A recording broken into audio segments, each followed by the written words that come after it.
എന്ത് ധൈര്യത്തിലാ നീ ഇത് ചെയ്തത്? ഞാൻ നിന്നെ രക്ഷിക്കുന്നത് കരുതിയിട്ട? ഒന്നും ചെയ്യരുത്, ഒന്നും ചെയ്യരുത്. ഒരു രക്ഷിക്കണം. ഓൻ സ്നേഹിച്ച കുട്ടിയാണ് അവർ തട്ടിക്കൊണ്ട് പോയത്. ഒരു പെണ്ണിനെ ദ്രോഹിക്കുന്നത് കണ്ടപ്പോ ഓരോന്നും ചെയ്യാതിരിക്കാൻ പറ്റിയില്ല. നീ എന്തെന്ന് എന്നെ ഓർക്കാഞ്ഞത്? ആ സമയത്ത് എനിക്ക് പറ്റിപ്പോയി. എന്നെ രക്ഷിക്കണോ അച്ഛാ? കരയുന്ന എനക്ക് കള്ളം പറയാനാവൂല, ഇതുവരെ പറഞ്ഞിട്ടില്ല. ഞാൻ ശരിയാണെന്ന് എനിക്ക് തോന്നുന്നുണ്ടാ ഇങ്ങനെ നെഞ്ചും വിരിച്ച് നടക്കാനാവുന്നത്. എനക്കത് മറച്ചു വെക്കാനാവൂല. മറച്ചു വച്ച വിശ്വം പിന്നെ വിശ്വനല്ലാണ്ടാവും. ചില കാര്യങ്ങൾ ചെയ്യുമ്പോൾ അങ്ങനെ തിരിച്ചു വരാൻ സാധിക്കൂല. മോൻ അച്ഛനോട് ക്ഷമിക്കണം കേട്ടാ.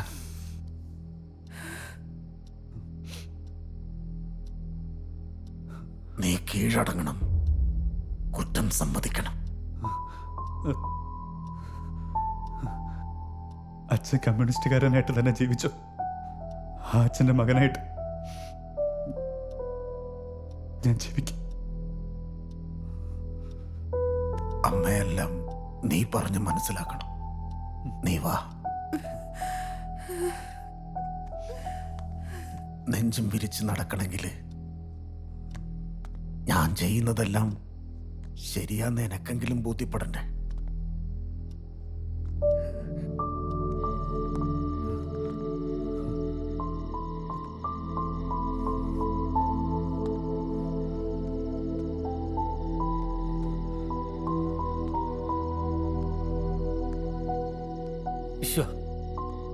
ഈ കൊലക്കുറ്റം ഞാൻ ഏറ്റെടുത്തോളാം.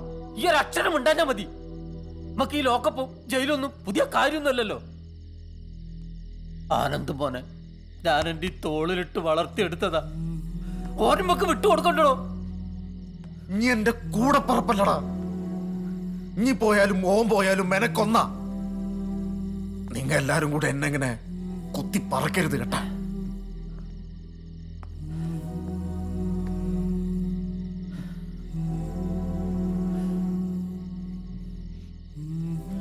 വിട്ടുകള. അനക്ക് കള്ളത്തരം പറയാൻ പറ്റൂല വിശ്വ. അനക്കത് പറ്റൂല. ആനന്ദ് മോൻ ശിക്ഷയൊക്കെ കഴിഞ്ഞ് പുറത്തേക്ക് വരിക പുതിയൊരാളായിട്ടല്ലേ? വരട്ടെ. കേരളം ഇന്നേ വരെ കാണാത്ത ഒരു രംഗത്തിന് സാക്ഷ്യം വഹിക്കുകയാണ് നാം. ഒരുപക്ഷെ ആദ്യമായിട്ടാകും ഒരു മുഖ്യമന്ത്രി കൊലപാതക കേസിൽ പ്രതിയായ മകന്റെ വിധി കേൾക്കാൻ കോടതിയിലെത്തുന്നത്. ഗുണ്ടാ സലീം വധക്കേസിൽ കോടതി ശിക്ഷിച്ച ആനന്ദിനെ ഇന്ന് ജയിലിലേക്ക് കൊണ്ടുപോവുകയാണ്. തന്റെ മകൻ ചെയ്ത കുറ്റം അച്ഛൻ തന്നെ നിയമത്തിന് മുന്നിൽ കൊണ്ടുവരികയായിരുന്നു. അദ്ദേഹം ഇപ്പോൾ ഇവിടെ എത്താറായി എന്നാണ് നമുക്ക് ലഭിച്ച വിവരം.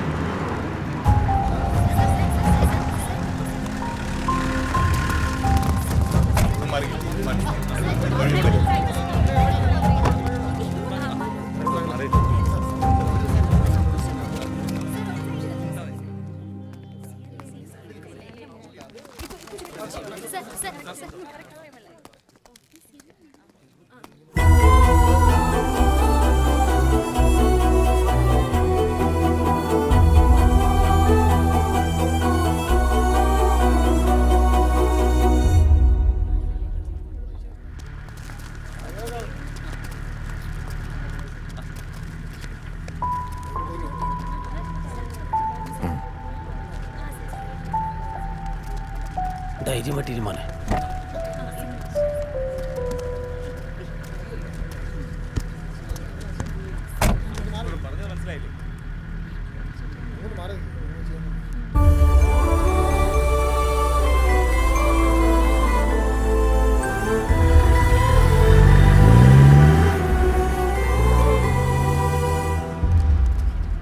ഇമേജ് വർദ്ധിപ്പിക്കാൻ CM തന്നെ ചെയ്ത പണിയല്ലേ ഇത്? ഇവിടെയും കടക്ക് പുറത്ത് എന്ന് പറയാനുള്ള ധാർഷ്ട്യം കാണിക്കാത്തതെന്ത്? ഒടുവിൽ ഭരണം പിടിച്ചു നിർത്താൻ സ്വന്തം മകനെ വരെ കാട്ടിക്കൊടുക്കേണ്ടി വന്നു അല്ലേ? സ്വന്തം കുടുംബത്തെക്കാൾ വില തന്റെ കരിയറിന് നൽകുന്ന ഒരു പ്രൊഫഷണൽ രാഷ്ട്രീയക്കാരനാകാൻ താങ്കൾക്ക് എങ്ങനെ കഴിയുന്നു CM? കുഞ്ചിയത്തും വടകരയിലും മോർക്കാട്രിയിലും ഏറാമലയിലും നാദാപുരത്തും പ്രവർത്തിച്ച കമ്മ്യൂണിസ്റ്റുകാരെ വെടിവെച്ചു കൊന്ന ചെറുപയർ പട്ടാളത്തെക്കുറിച്ച് കേട്ടിട്ടുണ്ടോ നിങ്ങൾ? തല ലോക്കപ്പിലിട്ടടിച്ച് കമ്മ്യൂണിസ്റ്റ് മൂർദാബാദ് എന്ന് വിളിക്കാൻ പറഞ്ഞപ്പം ശബ്ദം പുറത്തു വരാത്ത സഖാവ് മണ്ടോടി കണ്ണാട്ടൻ സ്വന്തം ചോര കൊണ്ട് ലോക്കപ്പിന്റെ ചമരില് അരിവാൾ ചുറ്റിക വരച്ചു വെച്ച് ആ മണ്ടോടി കണ്ണാട്ടന്റെ കൂടെ ഇറങ്ങിപ്പോകുമ്പോ എന്റെ അച്ഛൻ പൂർണ്ണ ഗർഭിണിയായിരുന്ന എന്റെ അമ്മന്റെ മുഖത്തു നോക്കി ഒന്നേ പറഞ്ഞുള്ളു, കുട്ടി ആണാന്നെങ്കിലും പെണ്ണാന്നെങ്കിലും ചോന്ന കൊടി പിടിപ്പിച്ചോളന്ന്.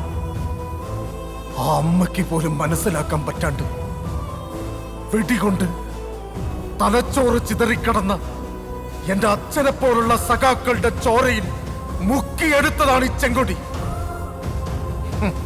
നിങ്ങൾ എന്തെങ്കിലും എന്റെ നന്മ കണ്ടിട്ടുണ്ട്? മകനെ ശിക്ഷിച്ചാൽ അത് കുറ്റം.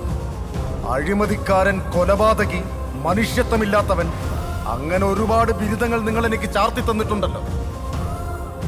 എന്റെ മകനായാലും കുറ്റം ചെയ്താൽ ശിക്ഷിക്കപ്പെടണം, വേണ്ടേ?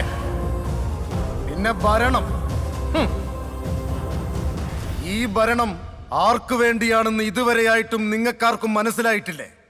എന്നാ കേട്ടോ, എല്ലാം ശരിയാകും എന്ന് വിശ്വസിച്ച് ഈ പാർട്ടിക്ക് വോട്ട് ചെയ്ത ഒരുപാട് പേരുണ്ടെന്റെ ചുറ്റും. അവരുടെ വിശ്വാസത്തിന് വേണ്ടിയാണ് എന്റെ ഭരണം. പുന്നപ്രയിലും വയലാറിലും മർദ്ദനമേറ്റു മരിക്കുമ്പോൾ അമ്മേ എന്ന് വിളിക്കാതെ ഇൻകുലാബ് വിളിച്ചവരെ ഈ മുദ്രാവാക്യം 1000 വട്ടം വിളിച്ചിട്ടുണ്ട് വിശ്വൻ. അവരുടെ സ്വപ്നങ്ങൾക്ക് വേണ്ടിയാണ് എന്റെ ഭരണം. ഇടനെഞ്ചിൽ ഊർഷാസിയുടെ ഇടിയേറ്റ് ചെറുപ്രായത്തിലെ മരണപ്പെട്ടു പോയ മക്കളുള്ള ഒരുപാട് അമ്മമാരുണ്ട് എന്റെ ഈ നാട്ടിൽ. അവർക്ക് വേണ്ടിയാണ് എന്റെ ഈ ഭരണം.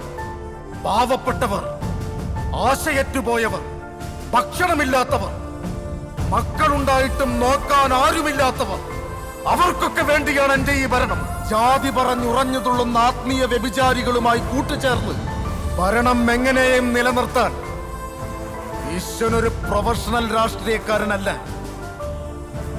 I am a communist. ലോകത്തിന് മുഴുവൻ പ്രതീക്ഷയേകി ഇങ്ങ് തെക്കേ അറ്റത്ത് ഇത്തിരിപ്പോന്നൊരു ചുകന്ന ഭൂമിയെ അഭിമാനത്തോടെ നയിക്കാൻ നിയോഗിക്കപ്പെട്ട സഖാവ്.